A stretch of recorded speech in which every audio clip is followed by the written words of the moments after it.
charge up on the battery. Yeah, phone charges, charger on it.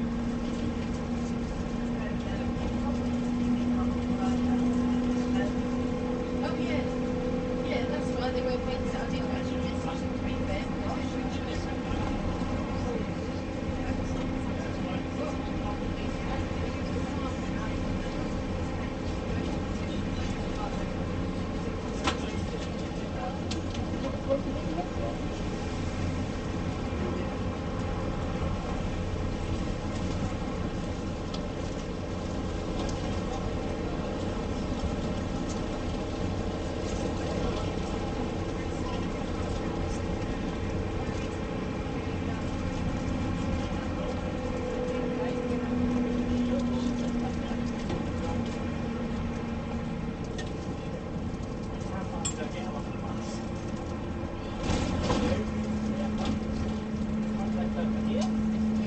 So if you look to your left very soon, we're coming up to Ardley Reservoir. So two local reservoirs to us. Ardley Reservoir is a 120-acre lake constructed in the valley of the Salary Brook. It supplies water both to Anglian water and to affinity water. Of course, it's also very popular with sailing and angling lovers. You can see the high walls there, the banks of the Ardley Reservoir. It's about 13 foot 6 depth in total, in average depth terms, Ardley Reservoir, on your left.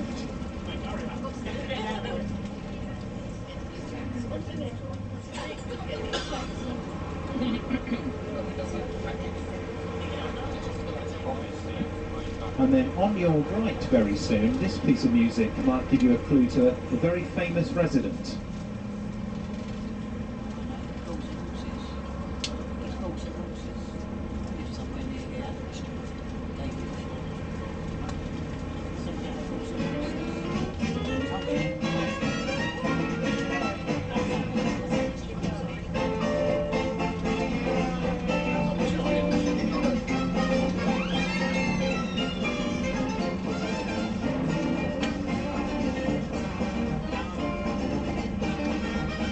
I'm sure you all remember the name of the programme.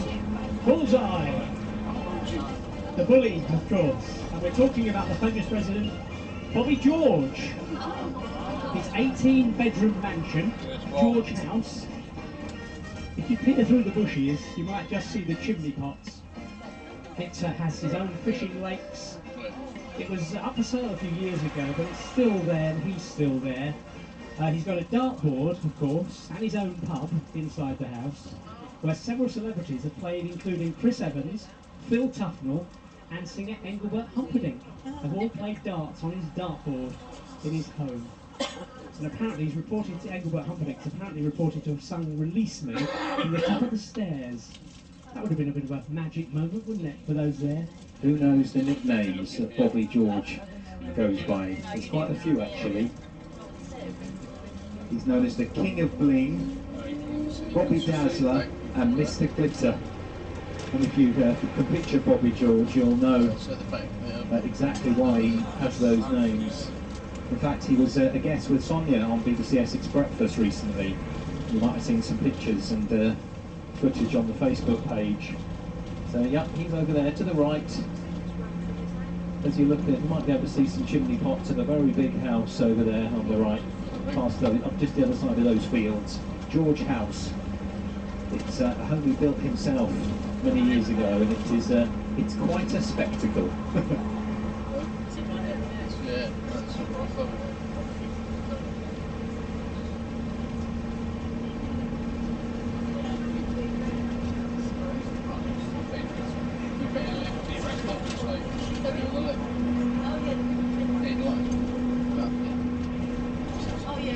We're going to be approaching Ardley very shortly as well.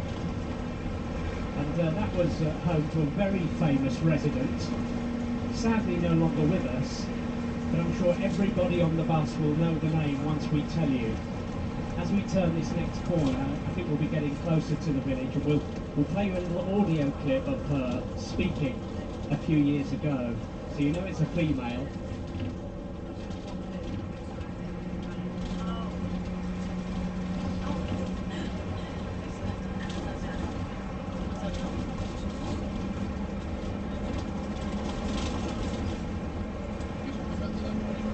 Ian and I used to love doing our Saturday morning programme on BBC Essex, asking people for their memories of there, and we get lots of phone calls from people telling us stories about seeing them in the streets and sharing jokes and maybe going to the pub with them.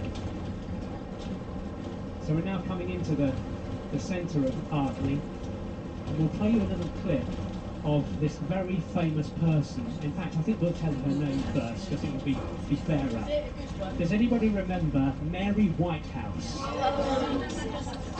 A big critic of the BBC and many broadcasters.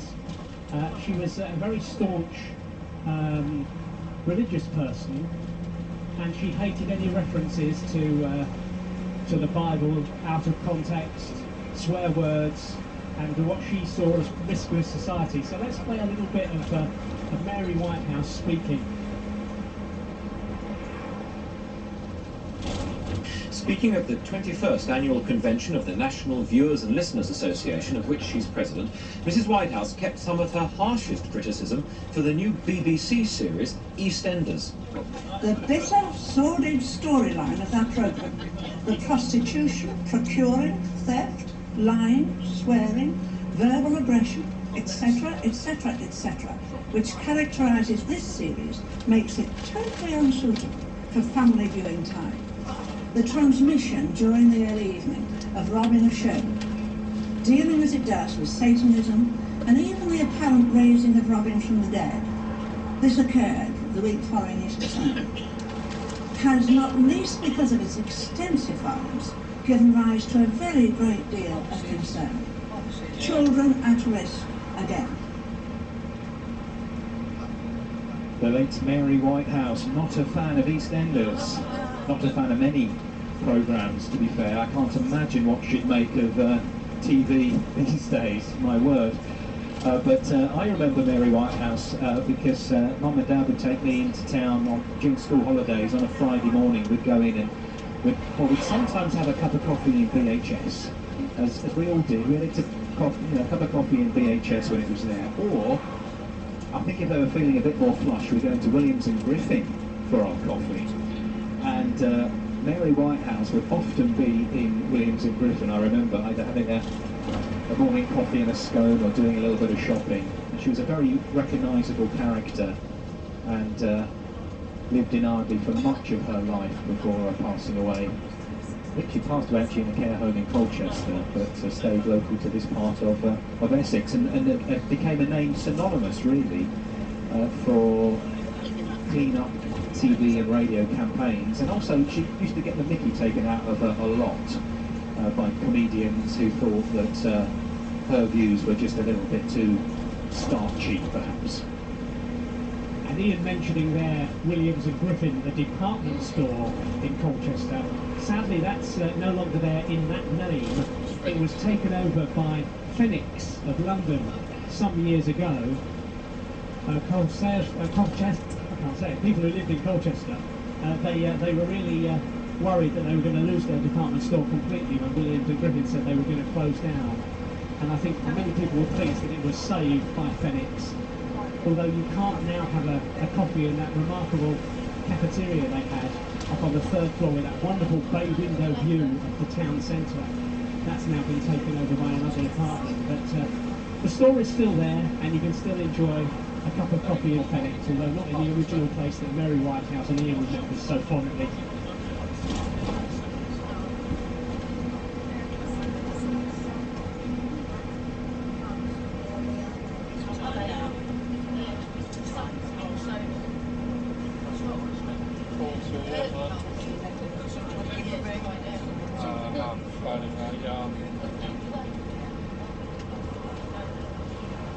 Our next port of call of interest will be Manningtree. So whilst we make our way into Manningtree, This is a rather suitable track to play in from the Beatles.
Well, not so much of a mystery tour today, because I think most of you know where you're going.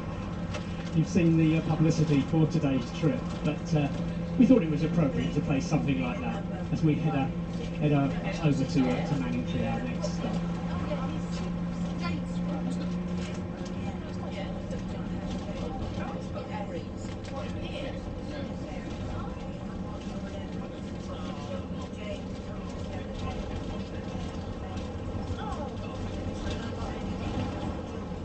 When we pass through Manningtree, we're taking the bus right down Manningtree High Street.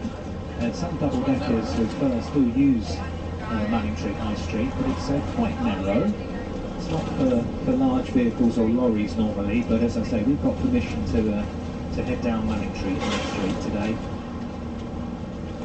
And then that, of course, will take us out to the Mistley Walls, where we'll be telling you a little bit about the history of that area, and also we'll be looking out for the black swans that famously have been seen at Manningtree and Mistley over the years. So let's keep our fingers crossed we see some today.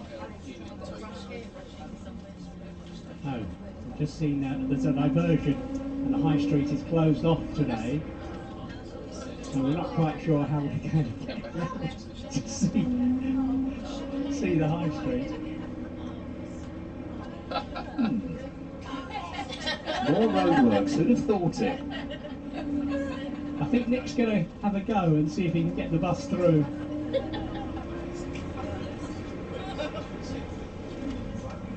Oh, yeah, we've got a